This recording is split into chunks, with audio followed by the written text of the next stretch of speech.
all of you. My name is Jeren Guzman. I'm a geographer, political scientist, environmental activist, and I'm also a percussionist.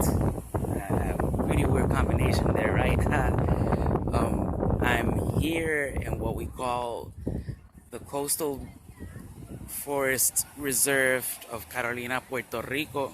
It's a beautiful beach forest that's in the coast, the northern coast of Puerto Rico, in the Isla Verde area of the Carolina municipio of Puerto Rico. As you can see here, you have spectacular view, and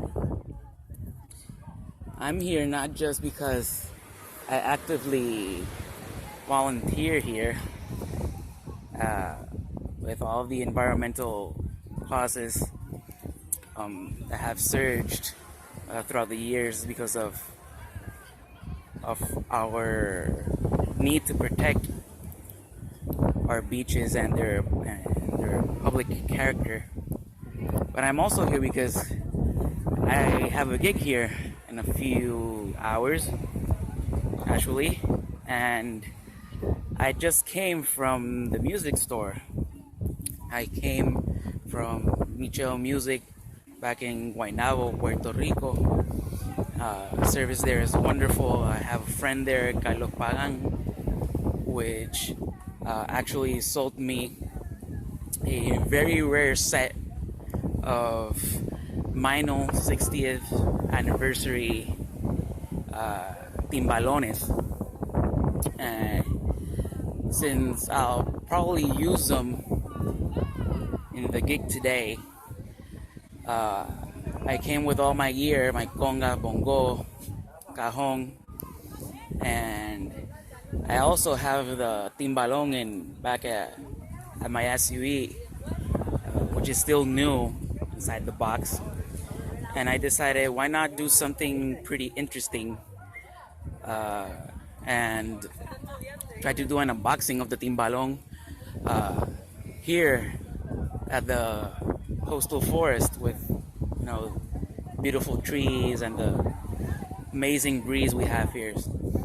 First of all, I want to give a big shout out to my maestro, my percussion professor, who's also a Meinl percussion artist. His name Andrew El Mayoral Lázaro. And I want to thank him for helping me appreciate the sound, the original sound of the Timbalon, and for suggesting what to do in terms of creativity with the instrument, and for presenting me with the Timbalon solos of Mario Quinto and Tito Puente. I want to also give a big shout out again to my friend back at Meinl, Carlos Pagan, who really helped me out with the Timbalon, getting it at a good price. And I also want to give a big shout out to Herman Barrato back at Meinl Percussion. So without further ado, we'll go to the unboxing in a few moments. So we're here towards the insides of the forest. In one of the stationary tents, I have my gear here, and one of the things I want to know before starting the unboxing is that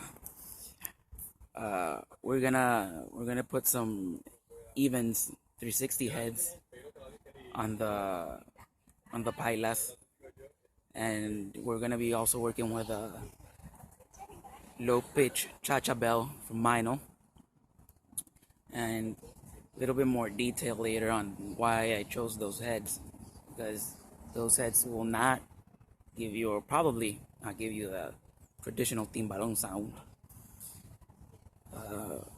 But when we start mounting them, we'll see how the things go, how they sound. So here we have both pailas inside their boxes. I already opened the boxes, try to loosen up the bailas inside, so process could be a little bit quicker. We also have the Meinl timbale stand inside its plastic bag. This is the 14-inch paila. Back here is the 15-inch paila. You can take them out of the box here.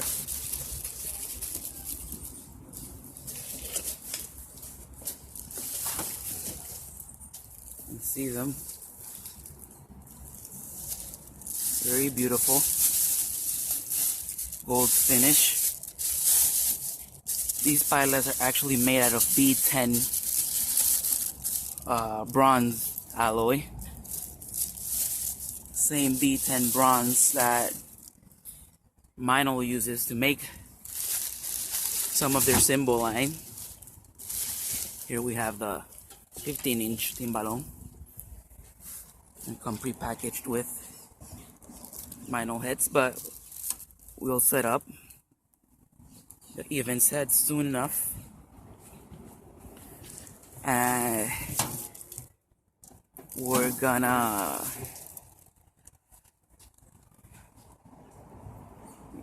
set up the stand. We're gonna put the events heads on, and when they're on, try to give you a little demonstration about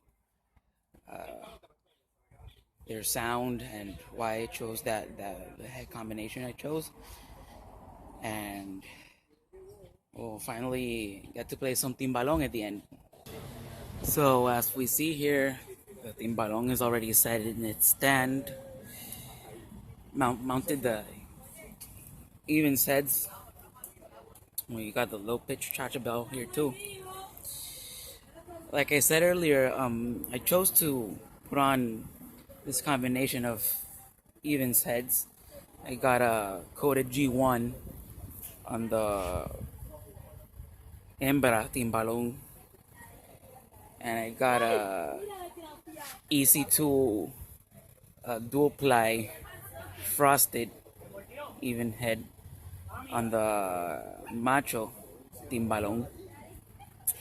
And the fact I chose these heads over the traditional combination, which is probably one single ply head here and another single ply head here, be them coated or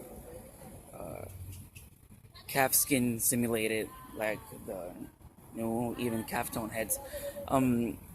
The fact that I chose that I chose this head combination was because I wanted to get a clean sound out of the macho head, a clean, tight, fat sound with no overtones. And considering this is a big drum, a dual ply head would have, in my guess, would have made a really good job with that. And I chose a standard G1 coated head for the hembra Timbalon because I wanted it to sound more open, more boomy, and warmer basically than your standard clear head that comes with Timbalon. So I chose this head combination because of that, to the suggestion of my friend Carlo back at Micho Music. So we can test the sound here of the drums. We got the macho head.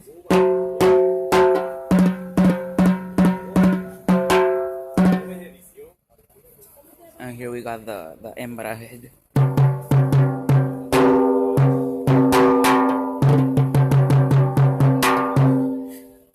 And both together sound like this.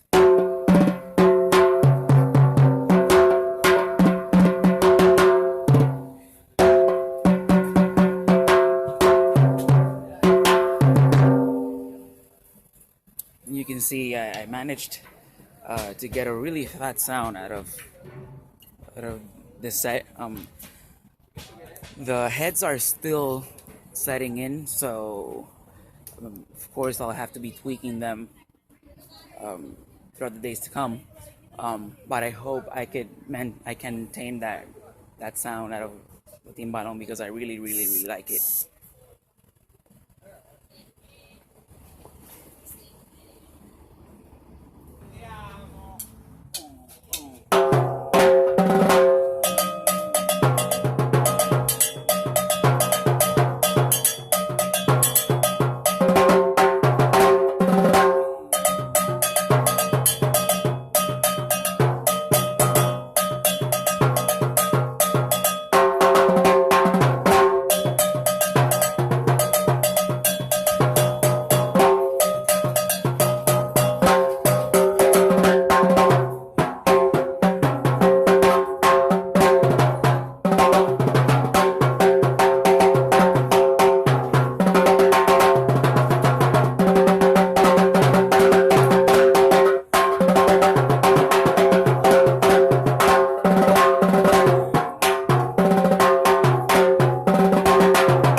Well, after setting up the set and demonstrating it to you guys, my verdict on it is the following.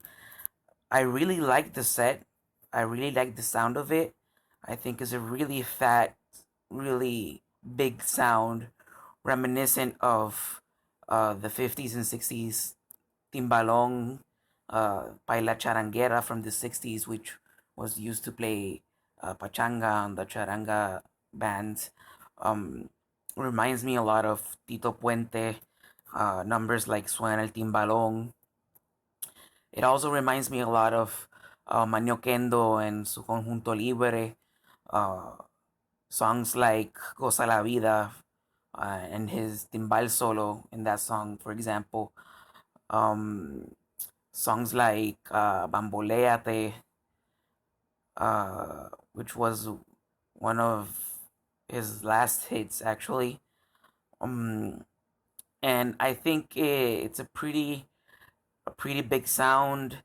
Uh, the heads contribute to that a lot, especially that dual ply head I put on the macho drum, something that's not that common to find on timbales, because we're usually accustomed to use single ply heads on timbales, and contemporary sounds actually based on clear heads, and vintage sound more on coated heads. No, um, so that dual ply head on the macho drum helped a lot to get that sound, that big fat sound from that era. Um, and I really like the set. If you have the chance to get your hands on one of those sets, I truly recommend it. Like I said before, they're pretty scarce on the market. They were a one-time production set, so they're basically a collector's item right now, and they they are worth the money. They are worth the money. I do have a tiny complaint though, and it's with the cascara sound. The cascara sound on the set sounds really good. Sounds very dry, very vintage. Uh, but for some reason, if you don't get to adjust the inner lugs on the drum, especially on the hembra drum, if you don't adjust those, the set can actually get to sound a little bit clingy, like a clingy steel sound, like if you were using a steel stick to hit the drum.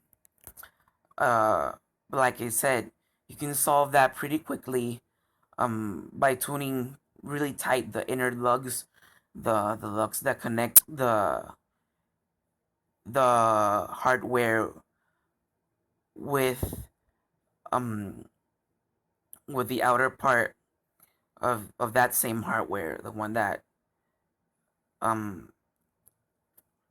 that connects the lugs to the rims.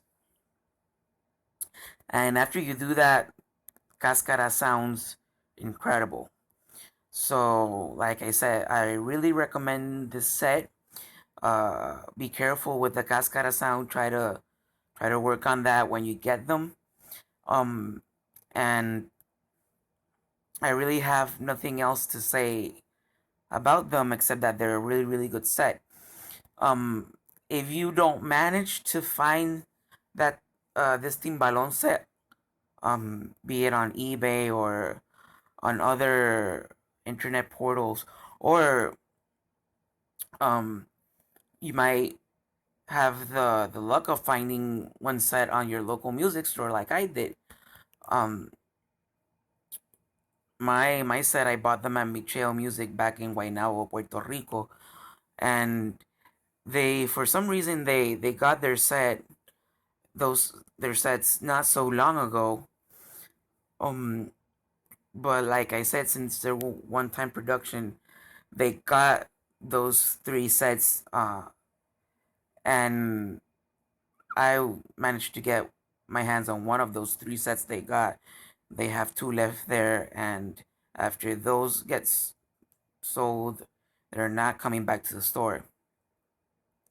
But if you don't manage to find, the set, Meinl also has another Timbalon, which is of a lower tire, which is the Marathon Turbo Series timbal. I actually got the chance to test those, and they sound really good too. The Cascara sounds pretty dry too. But bear in mind that those are made out of black powder coated steel. No, they're made out of steel, and their finish is black powder coating. So it's not of the same quality as the B10 bronze. But if you don't manage to find the 60th anniversary set, these can be a pretty good replacement, you know. And I really hope you like this video. I really hope you have found it to be informative. And I decided to make this since I didn't find any videos of this set on YouTube. So I hope it is pretty informative, and it helps you to decide if whether or not you get this set if you manage to find a pair on the market. Thank you very much, and until next time.